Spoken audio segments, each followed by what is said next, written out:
দর্শক চাইলে আপনারাও আমাদের এই অনুষ্ঠানে যোগ দিতে পারেন, আপনার মতামত কিংবা প্রশ্ন করতে পারেন যে স্ক্রিনে দেখানো যে নাম্বারগুলো রয়েছে সেই নাম্বারে ফোন দিয়ে।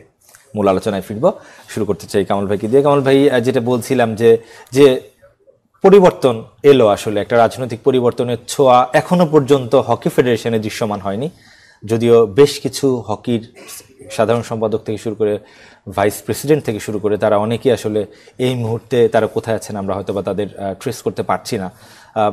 কেন হচ্ছে না এবং আপনি কতটুকু সম্ভাবনা দেখছেন, কতটুকু এগিয়ে যেতে পারে? ধন্যবাদ, এবং আরও একবার ধন্যবাদ জানাতে চাই যে আমার প্রিয় একজন মানুষ ইমরোজ ভাইয়ের সাথে আমাকে আমন্ত্রণ করার জন্য। এবং আপনার যে প্রশ্নটা সেটা হচ্ছে যে বাংলাদেশের ক্রীড়াঙ্গনের অবস্থাটি আসলে এরকম হয়ে গিয়েছিল যে পট পরিবর্তনের সাথে সাথে সবাই কিন্তু পালিয়ে বেরোচ্ছে, এবং সেটা আপনি দেখবেন সব ক্ষেত্রেই।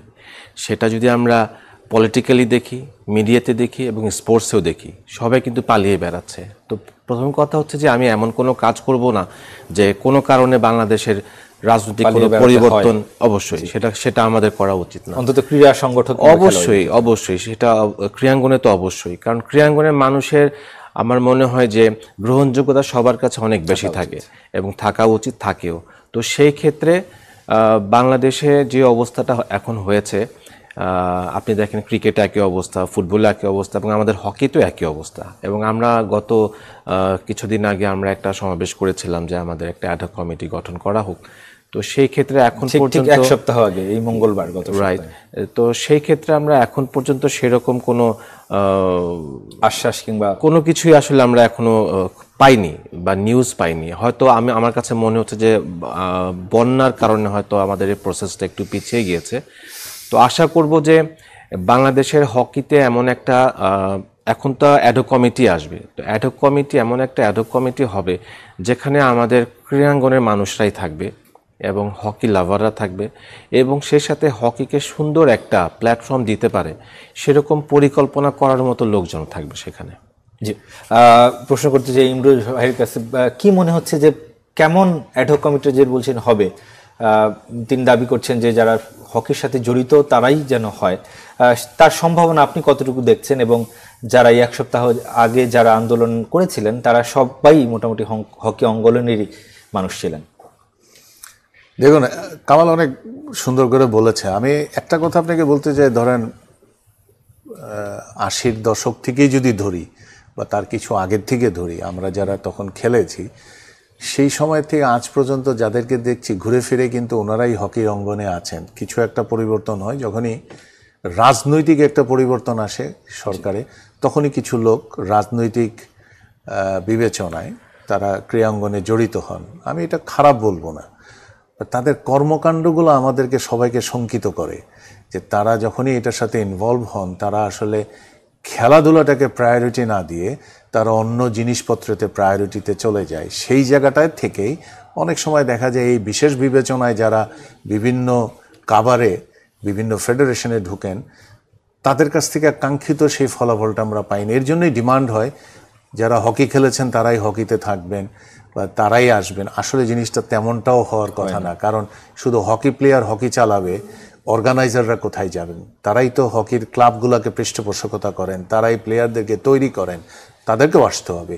এখানে ব্যবসায়ীদেরও ইনভলভমেন্ট আছে, কারণ ব্যবসায়ীরা অর্থায়ন না করলে আপনি কোনোদিনই খেলতে পারবেন না, প্লেয়ারদেরকে পয়সা দিতে পারবেন না, অনেক কিছু জড়িত।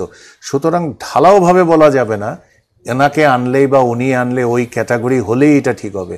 আসলে হইতে হবে নৈতিকতার পরিবর্তন, আমাদের মানসিকতার পরিবর্তন, আচরণের পরিবর্তন। এবং যারা অলরেডি বিভিন্ন বড় বড় পদে থেকেছেন বিভিন্ন ফেডারেশনে, তাদের রেকর্ড যদি ভালো না হয়, সাকসেস যদি এনে না দিয়ে থাকেন, তারা যদি বিতর্কিত মানুষ হন, তাদেরকে অ্যাভয়েড করাটাই বেটার। বাংলাদেশে এখন নতুন প্রজন্মের যারা এসছেন তারা অনেক সুন্দর গুছিয়ে কথা বলেন, অনেক ভালো করছেন। এখনও তারা বলতে পারবেন না যে তাদেরকে দায়িত্ব দিলে তারা ব্যর্থ হবেন। আমি মনে করি তাদেরকে ইনক্লুশন আসছে। সুতরাং কথাটা যদি ওইভাবে বলি যে একটা ব্ল্যাঙ্কেট থেকে আপনি যদি লোম বাঁচতে থাকেন তাহলে দেখবেন যে ব্ল্যাঙ্কেটটাই আর নাই। সুতরাং একটা কম্বিনেশন হতে হবে যেখানে কিছু অভিজ্ঞতা থাকবে, কিছু নতুনত্ব থাকবে, অর্গানাইজার থাকবে, ব্যবসায়িক থাকবেন, রাজনীতিবিদ, রাজনীতি স্থিতিশীল হলে তারাও আসবেন, তাদেরও প্রয়োজন আছে। সবাই মিলে যদি আমরা যেই খেলাটার দায়িত্ব আমরা পাচ্ছি সেই জায়গাটায় যদি আমরা নিজেকে মনস্থির করি যে আমি কিছুটা কন্ট্রিবিউট করব, তাইলেই হবে। হকির সাথে যদি কথা বলি, একটা জায়গায় আমার বলতো ছোট্ট একটা ফেডারেশন, কিন্তু স্বাধীনতার পরে যদি 3টা খেলাকে আপনি গণেন, hockey was number 2, football was number 1, hockey was 2, cricket was 3। Now cricket on the top, football দোদুল্যমান অবস্থায় আছে, হকি অলমোস্ট বিলুপ্তির পথে।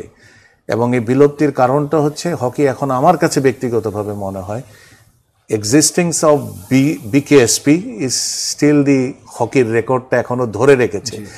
বিকেএসপি যদি না থাকতো আমরা ধরেই নিতে পারি হকি প্রায় বিলুপ্তির পথে। এটা তো হওয়ার কথা ছিল না। কামাল তো বিকেএসপির স্টুডেন্ট না, Kamal one of the top player in the hockey আমাদের রেকর্ড বলে। আরও অনেকের নাম বলতে পারি, সাদেক আছে, লুল্লু আছে, দেয়ার আর সুপার প্লেয়ার্স। জুম্মান রুশাই চলে গেছেন, আমি অনেকের নাম হয়তো মনে আসছে না এখন বলার মতো। এই প্লেয়ারগুলা কিন্তু বিকেএসপির বাইরের প্লেয়ার। এখন কি ওদের মতন কোনো প্লেয়ার আমরা তৈরি করার কোনো ক্ষেত্র দিয়েছি, কোনো পরিবেশ দিয়েছি? আমরা ছোট্ট একটা ফেডারেশনে দেখি সবসময় কোন্দল, মামলা, বিভিন্ন অজুহাতে। চেয়ার যদি 15টা হয়, আমরা হয়তো বা এবং যতগুলো ফেডারেশন রয়েছে সবচেয়ে বেশি ঝামেলার বলুন কিংবা বিতর্কের কথা যদি বলুন, খেলার চেয়ে খেলার বাইরের এই বিষয়গুলো নিয়ে বেশি আলোচনা সমালোচনা হয়েছে হকি ফেডারেশন। আমাদের সাথে একজন দর্শক আছেন। দর্শক, নাম পরিচয় জানিয়ে আপনার মতামত কিংবা প্রশ্ন করবেন। হ্যালো, আসসালামু আলাইকুম। ওয়ালাইকুম আসসালাম। জি, আমি জুয়েল জমাদার, আমি গোয়া থেকে বলছি। আমি একজন হকি লাভার বা হকিকে ভালোবাসি। আমি দুজনকে চিনি, দুজনই হকির জন্য নিবেদিত প্রাণ। আমি চেয়েছি যে সাদেক ভাইকে আবার গিয়ে আনা যায় কিনা। আমার প্রশ্নটা সেটাই যে সাদেক ভাইকে আমি আনলে আমি মনে করি যে হকিটা আবারও দাঁড়িয়ে যাবে। কারণ যে মোমিনুল হক সাইদ আসছেন উনি তো রাজনৈতিক ব্যক্তি, এখন আবার পলাইছেন। তার আগে সভাপতি ভাইয়া সিঙ্গাপুর ছিলেন 3 বছর। আসলে তাদেরকে দিয়ে আমাদের হকির কোনো উন্নয়ন হয় না। আর হকিটা একসময় আমরা যখন ছোটবেলায় স্কুল কলেজে পড়ছিলাম, সেই 93, 90 বা 80-র দশকে হকি অনেক গুরুত্ব দিয়েছিল। কিভাবে আবার সেটাকে নিয়ে আসা যায়, সেটাই আমার প্রশ্ন। দর্শক, আপনার মতামতের জন্য অসংখ্য ধন্যবাদ। সাদিক ভাই কথা বলছিলেন, আব্দুল সাদেক। তিনি একটা সময় সেক্রেটারি ছিলেন এবং তার সাথে আমার খুব রিসেন্টলি কথা হয়েছে। তিনি আসলে শারীরিকভাবেও ততটা সুস্থ নন, তার বয়স হয়ে গেছে। তারপরেও রফিক ভাই, আপনার কাছে আমি যদি ডিরেক্টলি বলি যে আপনি এই মুহূর্তে অ্যাডহক কমিটির সেক্রেটারি হিসেবে কাকে দেখতে চান? আপনি কি ধরনের পরিবর্তন আনবেন আপনি যদি সেক্রেটারি হন? না, আসলে আমাকে দেখতে চাই না, কিন্তু বিষয়টা হচ্ছে যেই আসুক, এখানে যেই আসুক তাকে একটা লম্বা সময় দিতে হবে কাজ করার জন্য। এবং উনি যাদেরকে নিয়ে আসলে সেই সুযোগটা কতটুকুই বা পায় আমরা সাধারণত লক্ষ্য করি। আসলে আমাদের দেখা যায় যে ইমরোজ ভাইয়ের কথার সাথে আমি বলি আরো কিছু। উনি খুব সুন্দরভাবে গুছিয়ে বলেছেন, সবাই আসলে দরকার আছে এখানে, কিন্তু একটা ভালো সময় দরকার আছে একটা সংগঠনকে গোছানোর জন্য। আমাদের যদি আমরা বাংলাদেশ দলকে যদি চিন্তা করি যে বাংলাদেশ দল এখন যে র্যাঙ্কিংয়ে আছে এবং আমরা বাংলাদেশ দলকে কোথায় দেখতে চাই, আমাদের যুব হকিটাকে বিশ্বকাপে দেখার মানে খেলার একটা সুযোগ চলে আসছে কিন্তু আমাদের সামনে, এবং অনূর্ধ্ব 21, এবং সেখানে কিন্তু নভেম্বরের 11 তারিখ থেকে টুর্নামেন্টটা শুরু হতে যাচ্ছে, কিন্তু আমাদের কোনো প্রস্তুতির কোনো ব্যবস্থা নেই। এবং তার আগে আমি যতটুকু জানি যে এশিয়া কাপেও বাংলাদেশ খেলার কথা রয়েছে। তো সেই হিসাবে দেখেন, এই যে কাজগুলো যে গুছাবে, আমরা যদি কোনো একটা টুর্নামেন্টে যাই সেখানে আমরা 1-1.5 মাস কিন্তু একটা ক্যাম্প করি, কিন্তু এভাবে আসলে কোনো রেজাল্ট আপনি পাবেন না। আর অনূর্ধ্ব 21 যেটা আছে সেটাতে কিন্তু আমরা এমনিতেই চ্যাম্পিয়ন হব। এখন যে ওয়ার্ল্ড কাপটা আছে, আমি কেন 3 মাস 4 মাস 5 মাসের একটা পরিকল্পনা করছি না? তো প্রতিটা ক্ষেত্রে আমাদের হকের জন্য একটা পরিকল্পনা করতে হবে, বিশেষ করে ন্যাশনাল টিম, আন্ডার 21 টিম, এখন মহিলা হকি টিমটাও আসছে এবং মহিলা হকি টিমের সামনেও কিন্তু একটা সুযোগ আসছে। তো এই যে মনে করেন এখন যিনি ফেডারেশনের জেনারেল সেক্রেটারি হবেন, ওনাকে সব ক্ষেত্রের লোকেরই প্রয়োজন আছে, এবং সবচেয়ে বড় প্রয়োজন যেটা আছে সরকারের একটা সাহায্যের প্রয়োজন রয়েছে। সেই ক্ষেত্রে একটা ফাইন্যান্সিয়াল একটা সাপোর্টেরও প্রয়োজন রয়েছে। আমাদের ফান্ডের কথা যদি আপনি চিন্তা করেন, তাহলে আমি যদি বলি সবাই হাসবে যে বর্তমান বাংলাদেশ হকি ফেডারেশনের ফান্ডের অবস্থাটা কি, কিন্তু একটা জাতীয় ফেডারেশনের ফান্ডের অবস্থা এরকম থাকার কথা না। আমরা স্পন্সরের সমস্যায় সবসময় ভুগি। আমরা দেখেছি যে গ্রিন ডেল্টা ইন্স্যুরেন্স কোম্পানি আমাদের প্রিমিয়ার ডিভিশন হকি লিগ বা আমাদের পুরোপুরি লিগটাতেই আমাদের স্পন্সর ছিল, কিন্তু এখন তারা করবে না। তো এই যে এখন যারা কমিটিতে আসবেন, এটা কিন্তু অনেক বড় একটা চ্যালেঞ্জের মুখোমুখি হতে হবে একটা স্পন্সর জোগাড় করে লিগের জন্য, সেই সাথে ন্যাশনাল টিম, আন্ডার 21 টিম, এবং সেই সাথে আমাদের জাতীয় হকি যেটা national championship, youth national championship, মহিলা ন্যাশনাল চ্যাম্পিয়নশিপ করা উচিত, স্কুল হকি।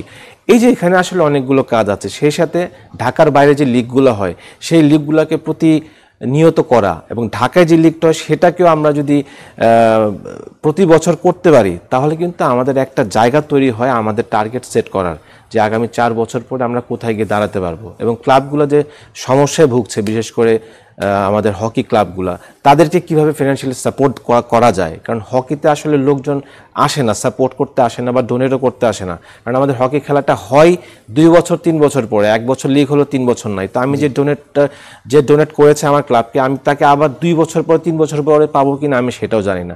তো অনেক লম্বা একটা সময়, লম্বা একটা পরিকল্পনা এবং দক্ষ ব্যক্তি, এবং অবশ্যই যাদের গ্রহণযোগ্যতা আছে সবার কাছে, এবং যারা কখনোই ফেডারেশনে থাকার পরে রাজনৈতিক পরিবর্তনের সাথে সাথে নিজে পালিয়ে যাবে না, এই ধরনের কোনো কাজও করা যাবে না।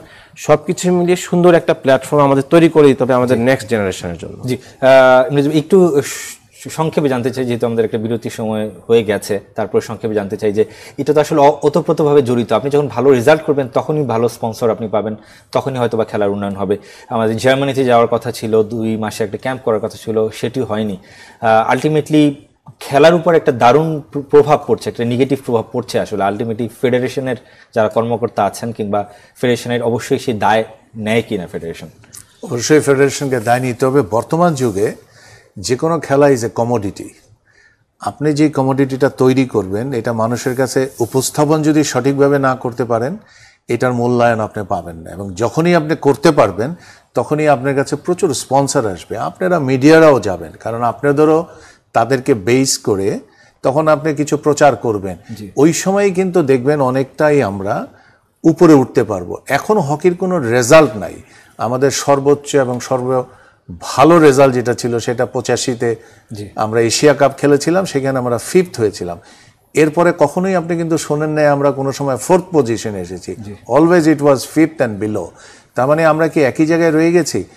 জিনিসটাকে ওইভাবে না পরিমাপ করে যদি আপনি দেখেন, অন্যরা অনেক উপরে চলে গেছে, আমরা একই জায়গায় রয়ে গেছি। কারণটাই হচ্ছে আমাদের এই বিশৃঙ্খলা, এবং এই বিশৃঙ্খলা একদিনে জঞ্জাট আপনার পক্ষে ক্লিন করা সম্ভব না। It will take time. আপনি যেটা এর আগে কামালকে প্রশ্ন করছিলেন, সাদেক ভাই is one of the greatest player that ever produced in Bangladesh. এটাতে কিন্তু কেউ কোনো দ্বিধা করবেন না। এরকম আরো অনেক ভালো প্লেয়ার আছেন, কিন্তু তাদেরকে আমরা সব সময় ভালো জায়গায় বসিয়ে সম্মানটা দিতে পারি নাই, এবং প্রপারলি ইউটিলাইজেশন, এবং তাদের সাথে যারা কাজ করেছেন তারা তাকে সহযোগিতাও সঠিক করে নাই। সবচেয়ে বড় কথা, আপনি বিরতিতে যাওয়ার আগে বলতে চাই, আমাদের যে ফান্ড ক্রাইসিস, আপনার মনে আছে কিনা, বিগত সরকারের সময় ফুটবল ফেডারেশনকে 20 কোটি টাকার স্পেশাল ফান্ড অ্যালট করেছিল, এবং হকি ফেডারেশনকেও করেছিল 1 কোটি টাকার, আমার যতটুকু ছোট্ট একটা অনুদান ডিভিশনের জন্য।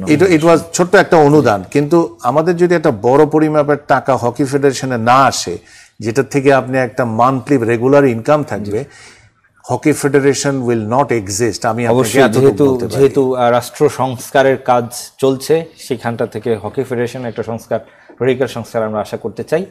কামালের কাছে জানতে চাই, শ্রীলঙ্কায় যাওয়ার কথা ছিল 3 হকি খেলোয়াড়ের, এবং ইউরোপে 17 হকি খেলোয়াড়ের যাওয়ার একটা সম্ভাবনা তৈরি হয়েছে, কিন্তু আলটিমেটলি সেটা নৌবাহিনী থেকে তাদের হয়তো বা ছাড়পত্র দেওয়া হয়নি দেখে। এক্ষেত্রে ফেডারেশন কতটা অগ্রণী ভূমিকা পালন করতে পারে, যদিও এই মুহূর্তে আসলে ফেডারেশনের একটা ভালনারেবল অবস্থা, কারণ যেহেতু আলটিমেটলি জাতীয় দলের তেমন কোনো কর্মসূচি নেই। আমার যতদূর জানা যে এই যে প্রথমে তো বাতিল হয়ে গিয়েছিল এই ট্যুরটা, কিন্তু সামনে বোধহয় একটা সুযোগ আছে। আমি যতদূর জানতে পেরেছি যে একটা স্পন্সর জোগাড় করতে পেরেছে বোধহয় ফেডারেশন, এবং সেখান থেকে মোস্ট প্রবলি 10 জন প্লেয়ারের বোধহয় টিকিট ভাড়া লাগবে না, এরকম একটা খবর আমি পেয়েছি, এবং বাকি যারা আরও 16 জন যাবে তাদের একটা খরচ দিতে হবে। তো সেই ক্ষেত্রে মনে হয় ফেডারেশন একটা প্রসেসিংয়ে আছে।